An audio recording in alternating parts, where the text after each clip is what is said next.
Students, तो आज हम लोग सीखने वाले हैं 3D चैप्टर में एक बहुत ही इंपॉर्टेंट कॉन्सेप्ट है जो स्पेयर हम लोग कहते हैं। तो आज स्पेयर का कॉन्सेप्ट आपको सिखाने जा रहे हैं। तो आइए बात करेंगे, ज़्यादा समय बर्बाद नहीं करते हुए स्पेयर पे सीधा सीधा आएंगे। स्पेयर 3D में आता है।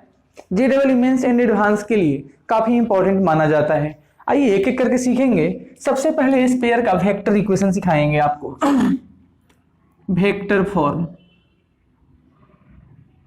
स्पेयर का इक्वेशन हम सीख रहे हैं वेक्टर फॉर्मेट में।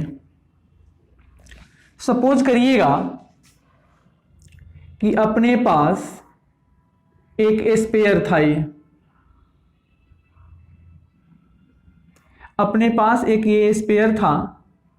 सपोज करो कि इसका सेंटर ये है सी पे। सी का पोजीशन वेक्टर मन में मान लिया कि ये स्मॉल सी है।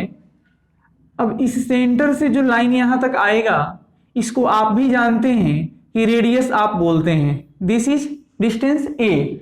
आप इसको रेडियस बोलते हैं, मन में मान सकते हैं। तो मान लीजिए इस पॉइंट को पी मान लीजिए, ठीक है। तो जैसा सर्कल का डेफिनेशन था वैसा ही स्फीयर का डेफिनेशन है। It is locus of a point which moves in a plane in such a way that it is locus of a point which moves in a plane in such a way that its distance from a fixed point is constant। यानी ये fix point है और ये circle पे कोई भी एक general point P था, सॉरी स्फीयर पे।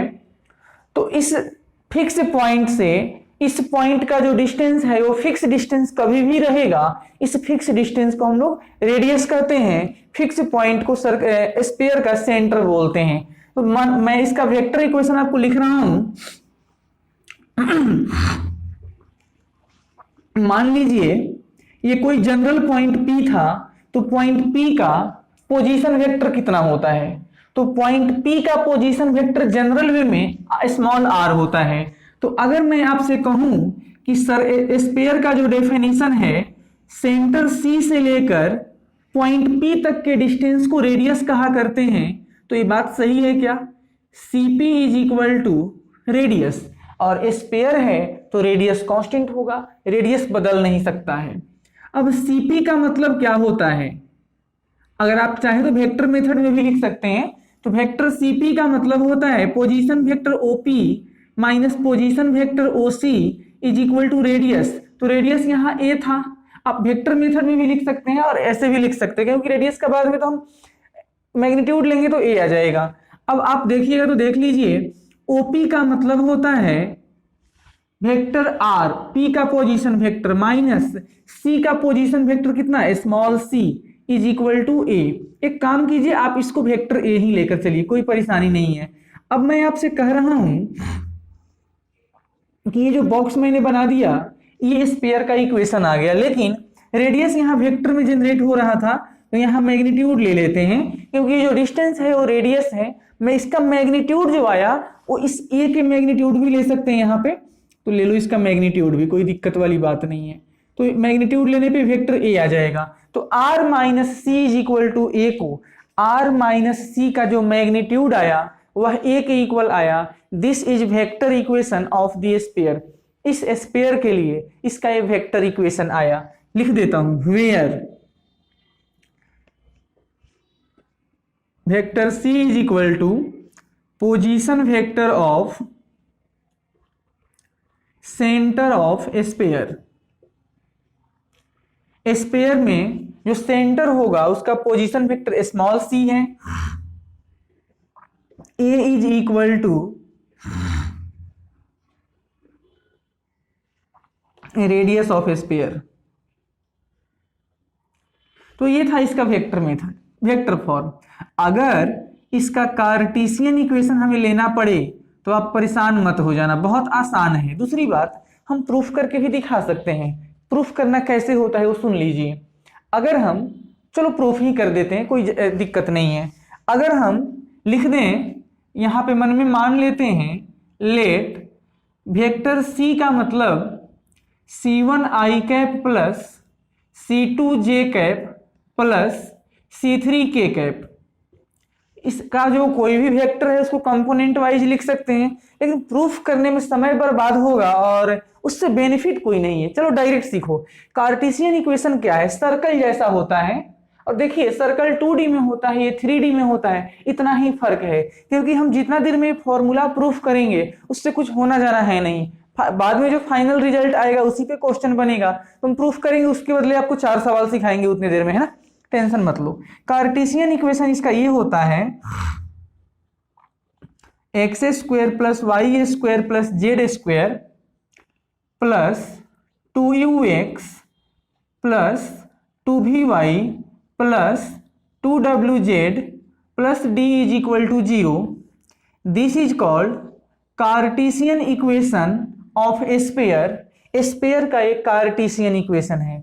अगर हमारा ये स्फीयर बन रहा है, अगर ये किसी स्फीयर का कार्टेशियन इक्वेशन था तो सुन लीजिए क्या क्या होता है। उस स्फीयर का जो सेंटर का कोऑर्डिनेट आता है -u -v -w पे आता है, and radius of the sphere is equal to u square plus v square plus w square minus d।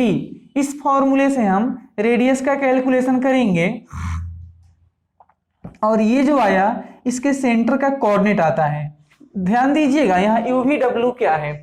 UVW actually 2x के कोफिशिएंट को u कहेंगे, 2y के कोफिशिएंट को v कहते हैं, 2z के कोफिशिएंट को d कहते हैं, फाइनली जो कांस्टेंट आता है उसको हम लोग d कहते हैं। UVW एंड d का कैलकुलेशन यहां से निकालना पड़ेगा। अब ये हो गया हमारे पास वेक्टर इक्वेशन, ये हो गया कार्टेशियन इक्वेशन। अब थोड़ा सा और आगे हम लेकर चलेंगे, क्योंकि आप कहोगे सर जब आप सर्कल पढ़ाए थे तो वहां एक डायमेट्रिकल फॉर्म होता था, तो उसके बारे में सीखिएगा। Diametrical form of sphere. Sphere का डायमेट्रिकल फॉर्म कैसे होता है, तो आइए सीखते हैं। सपोज किया कि अपने पास एक ये स्फीयर था, इसका सेंटर सपोज करिए जो पहले जैसा था अभी भी है। मैंने एक डायमीटर ड्रॉ कर दिया ऐसे। मान लीजिए कि ये पॉइंट P है और ये पॉइंट Q है। डायमीटर के end point P and Q है। थोड़ा समय के लिए माना कि सेंटर इसका C पॉइंट पे था। अगर पॉइंट P का, P मत मानिए, A मानिए, इसको B मान लीजिए। अगर पॉइंट A का पोजीशन वेक्टर स्मॉल a है और B का पोजीशन वेक्टर स्मॉल b था, यानी डायमीटर के एंड पॉइंट जब मालूम होते हैं, इस वक्त डायमेट्रिकल इक्वेशन जो आएगा वो वेक्टर फॉर्म में कैसा होगा। पहले वेक्टर फॉर्म बताएंगे फिर कार्टेशियन में लेकर जाएंगे। तो वेक्टर फॉर्म होता है इसका vector r minus vector a dot vector r minus vector b is equal to null vector. ये नल वेक्टर, ये आया इसका डायमेट्रिकल फॉर्म। यानी अगर डायमीटर के एंड पॉइंट के पोजीशन वेक्टर दिए जाएंगे उस वक्त आप स्फीयर इस फॉर्मूले से बना सकते हैं। मैं यहां लिख देता हूं, where small a and small b are position vector of point a and b, of point a and point b। That is, मेरे कहने का मतलब ये था a एंड b डायमीटर के एंड पॉइंट हैं, और डायमीटर के एंड पॉइंट का आपको पोजीशन वेक्टर जब दिया होगा तो इस फॉर्मूले के हेल्प से आप डायमेट्रिकल इक्वेशन वेक्टर मेथड में जनरेट करेंगे। सपोज करिए कि अब आपको कार्टेशियन इक्वेशन का जरूरत पड़ेगा। अगर आपको कार्टेशियन फॉर्म चाहिए, यानी डायमेट्रिकल इक्वेशन में कार्टेशियन फॉर्म चाहते हैं आप, तो कैसे होगा? वैसा ही होगा। ये आपके पास सेंटर है, ये आपके पास C पॉइंट है, ये पॉइंट A है, ये पॉइंट B है। मन में माना कि इसका कोऑर्डिनेट है x1 y1 z1 और B का कोऑर्डिनेट है x2 y2 z2। तो अपने को इस स्पेयर का इक्वेशन ऐसे बनता है x minus x1 x minus x2 plus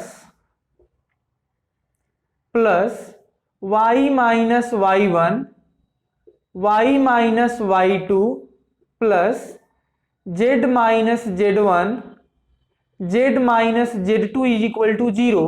ये आता है इस स्फीयर का Cartesian equation in diametrical form. जब डायमीटर के एंड पॉइंट दिए होंगे तो इस फॉर्मूले से आप उस स्फीयर का इक्वेशन जनरेट कर सकते हैं। कुछ क्वेश्चन करके सिखाते हैं आपको, है ना।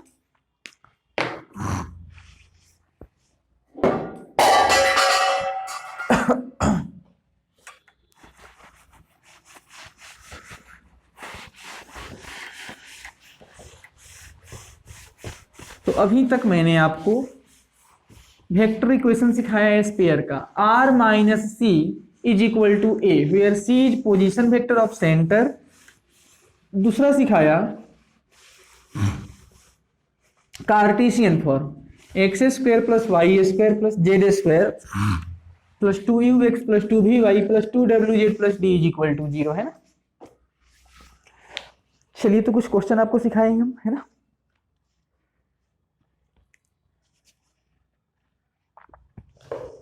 सबसे पहले एक छोटा क्वेश्चन करेंगे। फॉर एग्जाम्पल कह रहा है if a sphere having centre at the point 3,1,2 and radius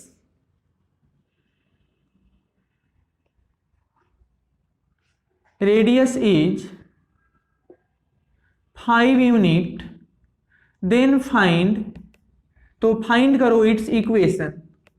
बहुत आसान है। जैसे आपको सर्कल की बात होती थी, सर्कल में आपको सेंटर और रेडियस दिए होने पे आप क्या करते थे, x minus x1 the whole square plus y minus y1 the whole square is equal to radius square. ये 3D है तो z minus z1 the whole square कर सकते ना, यहाँ पे काम हो जाएगा। तो देख लीजिए मैं इस सेंटर के कोऑर्डिनेट को x1 y1 z1 बोल रहा हूं, तो आपके पास स्फीयर का जो इक्वेशन आएगा, s मैं बोलता हूं यहाँ पे x minus x1 that is 3 का whole square plus y minus y1 का whole square plus z minus z1 यानी 2 का whole square is equal to radius square यानी 5 square. This is required sphere. तो सबसे पहला टाइप प्रॉब्लम का यही होता है कि अगर आपको सेंटर एंड रेडियस दिए होंगे तो इस फॉर्मूले से आप काम करेंगे, थोड़ा आगे लेकर चलेंगे। इसमें ज्यादा कोई झंझट नहीं है, सर्कल जैसा बना दिया है ना। अगला क्वेश्चन है कि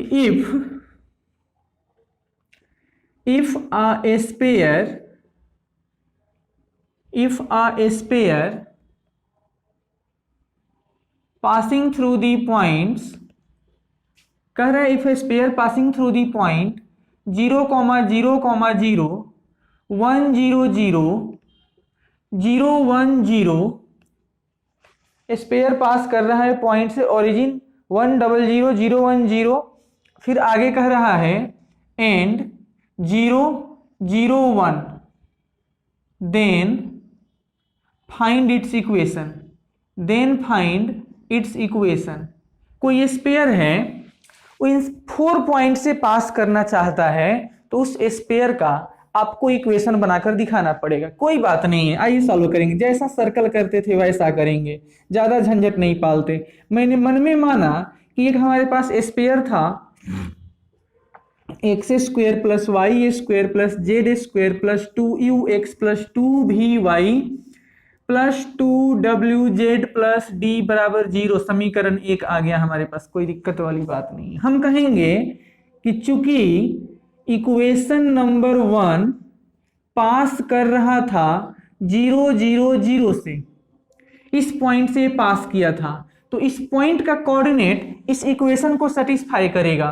तो जैसे ही 0,0,0 आप इसमें पुट करोगे, यहां से यहां तक का पूरा हिसाब 0 हो जाएगा और यहां से पता चल जाएगा d का वैल्यू 0 हो गया था। बोलो कोई दिक्कत है? जब डी का वैल्यू 0 हो गया कोई बात नहीं है, हम कहेंगे कि इक्वेशन 1 पास कर रहा था। अब इस पॉइंट पे लेकर चलते हैं, 1 0 0 से पास करवाइए, तो x के बदले 1 पुट करेंगे तो ये 1 हो जाएगा, प्लस बाकी सब 0 आ रहा है, 1 प्लस 2u, x फिर से 1 हो जाएगा, लास्ट में d बचेगा, तो d तो ऑलरेडी 0 था, इज इक्वल टू 0। यहां से पता चल गया कि u का वैल्यू -1/2 आ गया था। बोलो कोई दिक्कत नहीं है, है ना। अगेन इक्वेशन 1 पास कर सकता है 0 1 0 से, इक्वेशन 1 पास करेगा। अब इस पॉइंट पे आ गए ना, यहां से जब इसको लेंगे आप तो अगेन x को 0 पुट करना है, y के बदले 1, तो ये 1 बनेगा, प्लस 2v, सॉरी y नहीं बनेगा, केवल 2v, d तो ऑलरेडी 0 था, इज इक्वल टू कितना बनेगा बोलिए,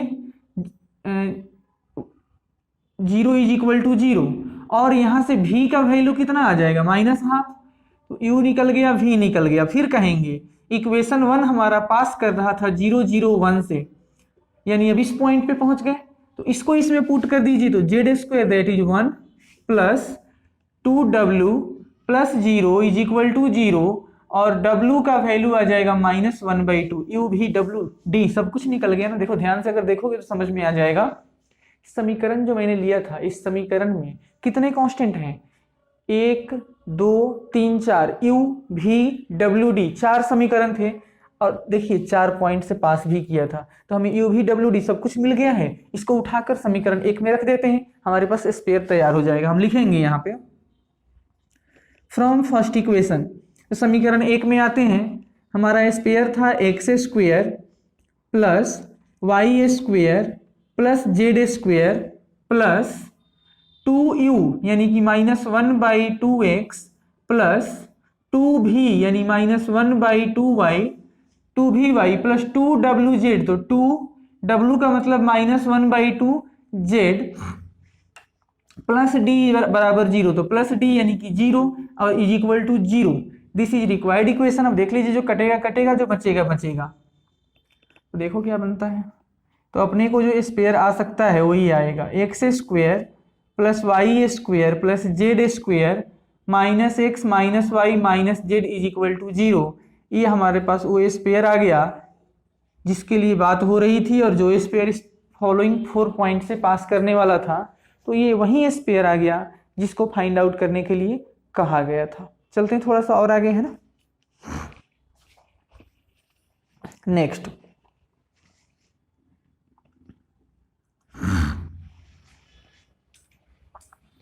अब क्वेश्चन है find the equation of a spare.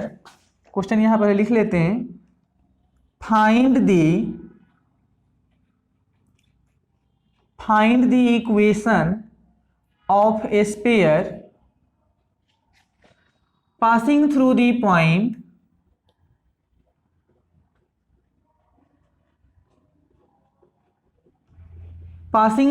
point वो स्पेयर पास कर रहा है 1 0 0 0 1 0 एंड 0 0 1। कोई स्पेयर इस 3 पॉइंट से पास करेगा, एंड कह रहा है whose center lies on the line। एक लाइन आपको दिया जा रहा है, इस लाइन का इक्वेशन है 3x minus y plus z is equal to 2। इस मतलब क्वेश्चन ये बोल दिया कि एक ऐसा स्पेयर आप बनाइए जो कि ये 3 पॉइंट से पास करेगा, आपके पास 3 पॉइंट से पास करेगा, और उस स्पेयर का जो सेंटर होगा वो 3x minus y plus z is equal to 2 वाले लाइन पे एग्जिस्ट करेगा। बहुत आसान है, अगर आपने सर्कल चैप्टर का थोड़ा सा भी रिकैप किया होगा तो बन जाएगा, नहीं बनता है कोई बात नहीं है, हम बता देते हैं।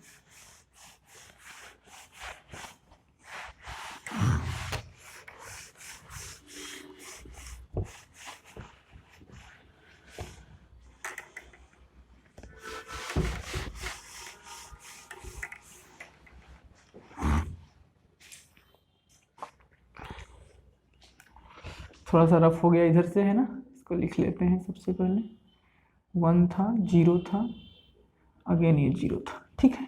ये पासिंग थ्रू दी था, पासिंग थ्रू। एक ऐसा स्पेयर जो इस 3 पॉइंट से पास करेगा और जिसका सेंटर इस लाइन पे आएगा। अब हमें तो मालूम नहीं था कि ये कौन सा स्पेयर होगा, हमने क्या करना है, डायरेक्ट एक जनरल इक्वेशन लिखेंगे। मैंने मन में माना कि एक स्पेयर ऐसा होगा, x square plus y square plus 2ux plus 2vy plus 2wz plus d is equal to 0। ये समीकरण 1 है, ये वही स्फीयर की बात हो रही है। अब इसमें u v w and d 4 constant हैं, उस चारों कांस्टेंट को हमें फाइंड आउट करना पड़ेगा। आ जाओ मेरे साथ बने रहो। हम कहेंगे सिंस इक्वेशन नंबर 1 यानी ये वाला स्फीयर पास कर रहा है, पहले इस पॉइंट को यूज कर लेते हैं 1 0 0।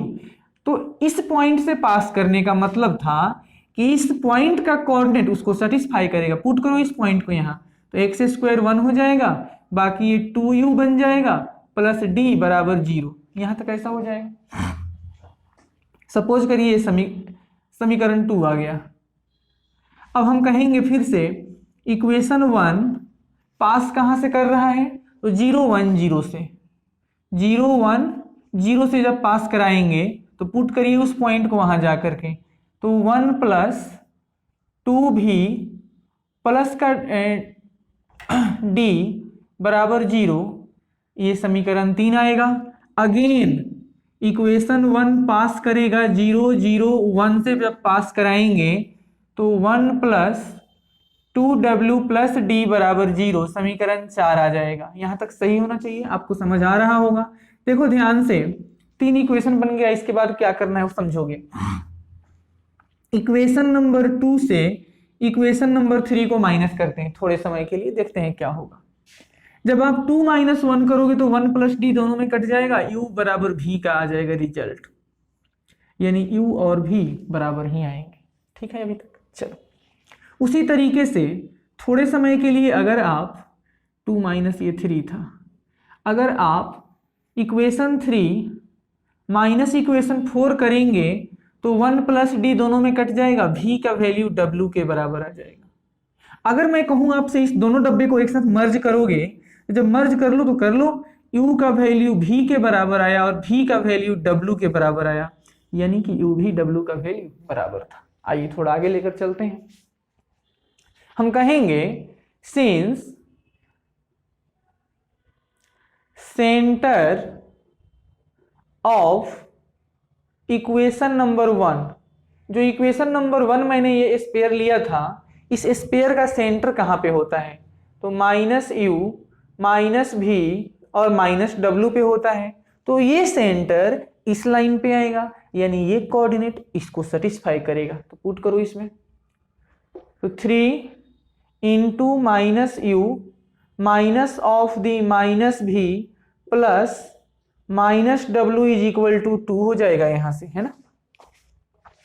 लेकिन मैंने अभी पढ़ाई किया, आपको समझाया कि u v w सभी के सभी बराबर हैं, तो यहां लिखो 3 इंटू u -3u, अच्छा ये प्लस v हो गया, तो v के बदले भी हम u ही लिख लेते हैं, v भी u के बराबर था, और ये माइनस w के बदले भी u लिखो और ये वैल्यू 2 के इक्वल हो जाएगा। अब देख लो यहां से क्या बनता है, u से u कट जाएगा, ये वाला कट जाएगा, तो क्या बनेगा यहाँ पे -3u इज इक्वल टू 2 और u का वैल्यू आ गया -2/3।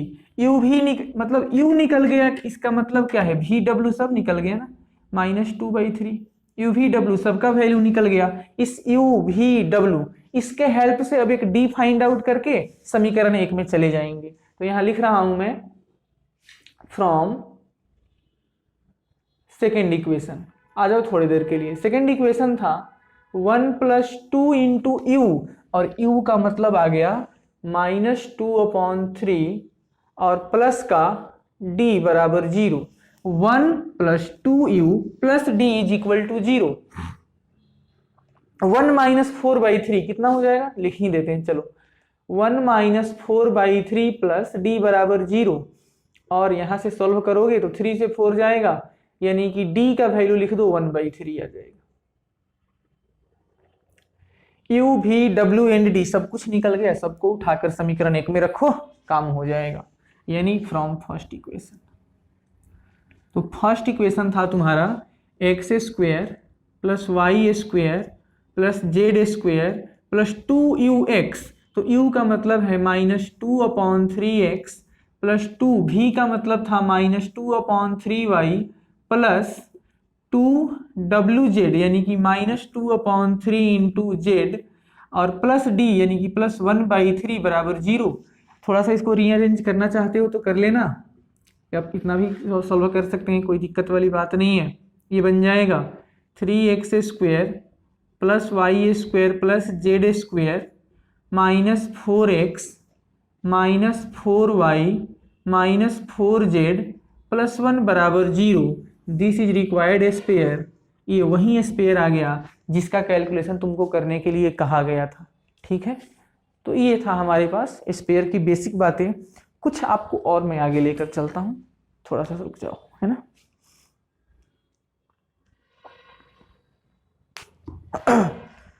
तो ये बेसिक क्वेश्चंस थे जो फॉर्मूला पुटिंग के अकॉर्डिंग होते हैं। थोड़ा सा आपको मैं और आगे लेकर चलता हूँ, लोकस से रिलेटेड प्रॉब्लम समझाऊंगा।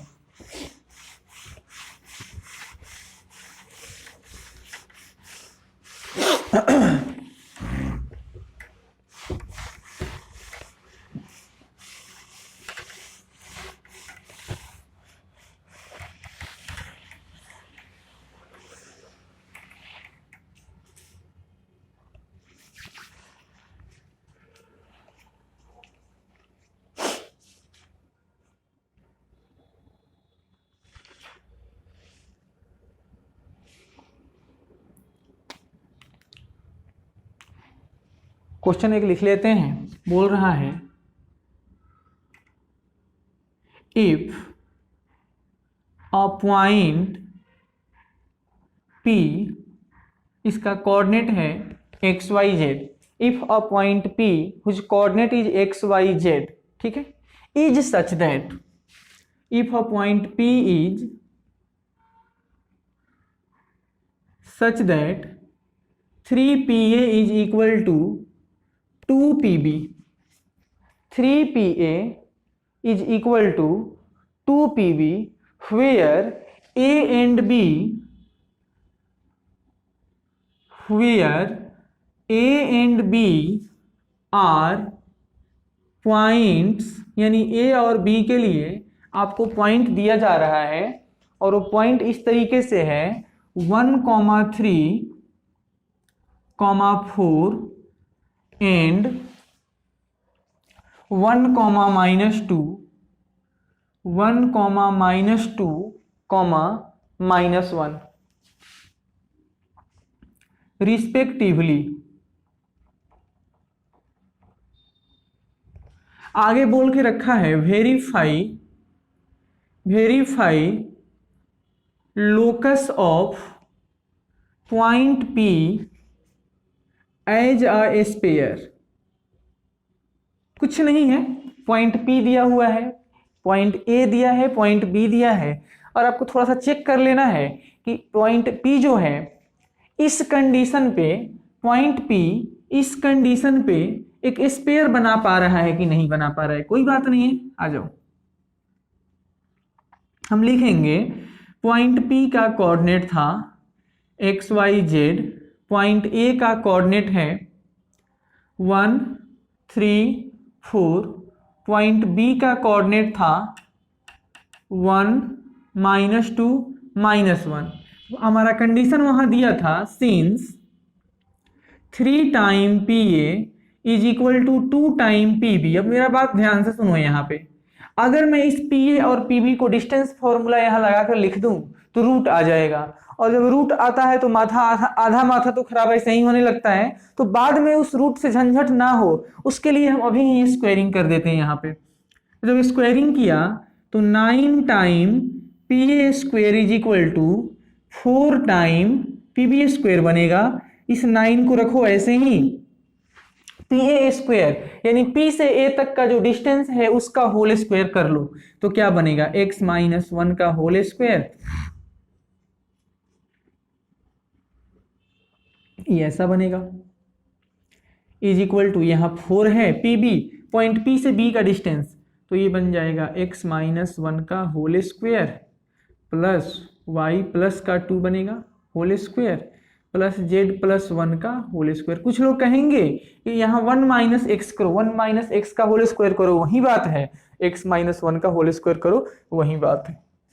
यहाँ देखो ध्यान से, 9x माइनस 1 का होल स्क्वायर था और ये 4x माइनस 1 का होल स्क्वायर आएगा, इधर क्या बनेगा 5 टाइम x माइनस 1 का होल स्क्वायर, ठीक है, बाकी जो है वो रहेगा प्लस, यहां देखिएगा ये 9 इंटू वाई माइनस 3 का होल स्क्वायर का मतलब होता है Y square minus 6y plus 9, A square minus 2ab plus B square, good सही है, ये 9 आएगा, z माइनस 4 का होल स्क्वायर करोगे तो Z square minus 8z plus का 16 बनता है, इधर आ जाओ, क्या बच गया, ये टर्म उधर जा चुका है, केवल 4 बनेगा और ये बनेगा, तो वाई स्क्वायर प्लस का ये 4y, ये प्लस का 4 प्लस अगेन ये 4 इसके साथ आएगा और ये बनेगा जेड स्क्वायर प्लस का 2z और ये प्लस का 1 बन जाएगा। थोड़ा सा और लिख लेते हैं, है ना, 5 को रख लो ऐसे ही, ये एक्स स्क्वायर माइनस 2x ये प्लस 1, यहाँ थोड़ा ध्यान से देखो, ये 9y स्क्वायर था, ये 4y स्क्वायर इधर आया, कितना हो जाएगा 5y स्क्वायर हो जाएगा, ठीक है। अब देख लीजिए और क्या क्या बन जाएगा, 9 में 6 से किया तो माइनस 54y और उधर से आएगा माइनस 16y, कितना होता है 54 और 6 कितना हो जाएगा 60, 10 70, तो ये आ जाएगा माइनस 70y। अब देखो ध्यान से, 9 9 जा 81, यहाँ पे है प्लस 81, अच्छा, और ये इधर से आएगा तो माइनस 16 हो जाएगा, कितना आएगा 11 में से 6 निकल जाएगा 5 और ये 7 से 1 जाएगा 6, 65 आ जाएगा, है ना। तो अभी लिख लेते हैं इसको, प्लस का ये 65 प्लस 9z स्क्वायर से 4z स्क्वायर आ रहा था तो 5z स्क्वायर, 9 8 जा माइनस 72z, इधर से आएगा माइनस 8z, कितना हो गया माइनस 80z, 9 इंटू 16 144 और ये हो जाएगा माइनस डायरेक्ट 4 140 बराबर 0, बराबर हाँ बराबर 0, क्योंकि उधर अब कुछ रहेगा नहीं, सबको इधर लेकर आ गए ना। तो थोड़ा सा इसको एक लाइन और लिख लेते हैं, हो जाएगा। अपने सुविधा के लिए 5y स्क्वायर 5z स्क्वायर और 5x स्क्वायर को एक साथ लिखो, तो 5x square plus y square plus z square को एक साथ चलेगा, है ना। अब देखो 5 2 जा माइनस 10x, अच्छा यहाँ देखो माइनस 70y माइनस 70y, ये भी आ जाएगा एक साथ, माइनस का 80z, ये भी ठीक ठाक है ना। अब देख लीजिए क्या बच गया, 5 इंटू 1 5 और 65 70 में 140 ऐड कर दो, तो 140 में आप 70 ऐड कर दीजिए, क्या इतना आ जाएगा 140, और जब आप 70 जोड़ोगे तो 210 आ जाएगा। This is required equation of the given curve, जो आपको पॉइंट दिया गया था, जो सिचुएशन दिया गया था उसके हिसाब से एक स्फीयर ही जनरेट हो गया और ये स्फीयर को डिफाइन करेगा, यानी हम लिखेंगे hence this given condition and given points follow a circle, एक सर्कल यहाँ बन पा रहा है ना। तो ये इसका बात हो गया। आइए एक छोटा सा और क्वेश्चन करके फिर आपको आगे लेकर चलेंगे, है ना। क्वेश्चन है, यहां लिख रहा हूं, द एक्सट्रीमिटीज